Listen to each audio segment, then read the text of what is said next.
Welcome back to Living the Wiccan Life. In part 2 of our episode, we continue our Pagan Pride Day adventure here in beautiful Bradley Palmer State Park in Eastern Massachusetts. My name is Jenna Greene. I'm a singer-songwriter of Celtic and world folk music, inspired by mythology, goddess lore, fairy lore from around the world. And we are here at the Eastern Massachusetts Pagan Pride Day. That's right. And have you been at this event before? Yes, this is my 4th year. This is one of my favorite pagan prides. They do such a great job. It's a beautiful, beautiful space in Topsfield, Massachusetts, and well attended today. And we've actually got guests from around the world visiting us today, and we're very honored. And you have a number of CDs. I have the one CD, and I'm working on my second one right now.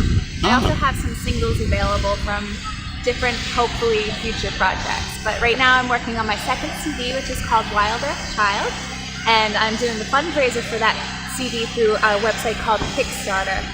So what I'm doing is asking the goddess community to come together in support of the album, and when you do, I get the opportunity to give back many different gifts. You'll get the music before it's released to the public. I'm also offering rune readings. I'm offering different music workshops. You can get a song written just for you. So I'm really excited about this program. Now, how did you start doing this? Let's see. That's a hard question to ask. To answer, I started in the church. I grew up in a Baptist church, and at 10 years old, I was asked to be a soloist in the church. And from then on, I got into choirs, and I got into show choir at school, and it just kind of snowballed from there. And then in my angsty teenage years, I turned to songwriting as my therapy because I didn't want to be, drinking and drugging with my friends. I wanted to do something more positive. So at that point, songwriting became my healing force and kind of my therapy to get through the different challenges in life. So that's when I started songwriting. When my daughter was born in 2003, my husband and I made the decision that I would become a full-time musician instead of going back to my corporate job after my maternity leave. And so that was kind of my crossroads into full-time music. And it was a hard decision at first, but once I made the decision, I've been happy with it ever since. And what would you like to see in the future for yourself? Oh, I have big dreams. I have really big goals. I would love to put together a theatrical show based on my music and based on mythology and all of the mythology that I'm inspired by, with beautiful lights and vibrant costumes and dancers. And I have some of it semi-written, a lot of music that I'd love to pour into it. That's something that I'd love to do in the future. I want to do bigger and bigger pagan festivals and holistic festivals, New Age and goddess and yoga festivals. And just keep pouring out that healing music, because I think the world needs more healing music, more nature-inspired and scented music. So my goal is to just keep making music that will uplift people. And what would you like to see for the metaphysical community in the future? Just more of what everybody's doing. Like today, this beautiful community all came together, and we're healing each other and uplifting each other, and we're sharing music, and we're sharing our stories, sharing workshops and readings and beautiful artwork, and just to see more of that. More of getting away from this whole box store mentality that people have gotten into, and getting back to handmade crafts and really authentic ideas, I think, is a beautiful thing. And if people wanted to learn more about you or get your album, or to support your new album, where would they go? For my first album, and to learn more about me, you could go to www.greenladymusic.com, and that's green with an E, so that's www.greenladymusic.com. For my second CD, for the Wild Earth Child project, you go to Kickstarter.com, so www.kickstarter.com, and search Jenna Greene, and you'll see my project come up. You'll be able to see a video and hear song clips from the album. The video kind of explains more about where the album came from, the influences, the inspiration, what I'm trying to do with this, and what I'm trying to express. And also on that page, the Kickstarter page, is all of the goodies that I'm offering to anybody who supports the album. Starting at $1 up to $500, there's all kinds of goodies that you can get. Thank you very much. Thank you. This is a traditional song. This was written after the Battle of Limerick in Ireland in the late 18th century. It was the Catholic Irish boys against the Protestant army, and the Catholic boys lost. So the soldiers who fought in this battle were hunted by the Protestant army, and they were basically forced out of the country. A lot of them went into Britain and into France. So this is a song of a woman whose fiance needs to flee the country, and she's sending him away with her blessings. This is Shularoon, which means "Go, my love." I were on yonder hill, 'tis there I'd sit and cry my fill, and every tear would turn a mill.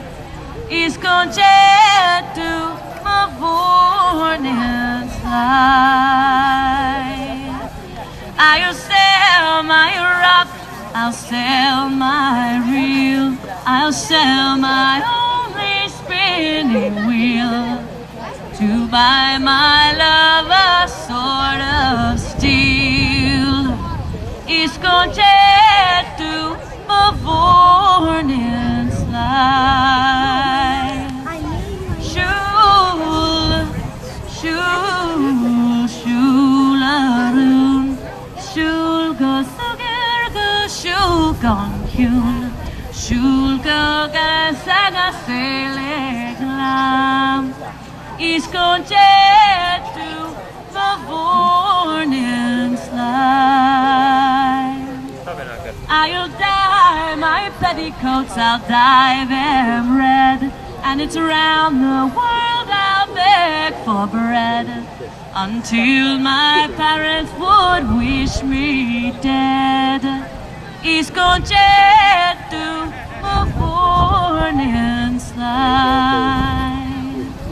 And now my love has gone to France to try his fortune to advance. If he ever comes back, 'tis but a chance. Iscongetto ma vornens life. I wish in vain. I wish I had my heart again, and vainly think I'd not complain. Iscongetto ma vornens life.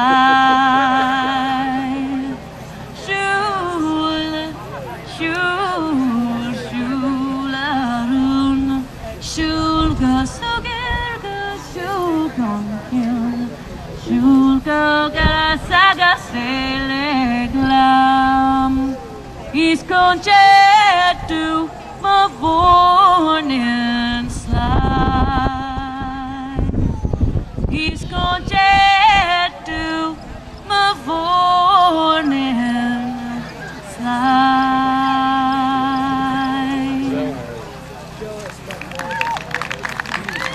Hi, I'm Kellianna. I'm a New Englander.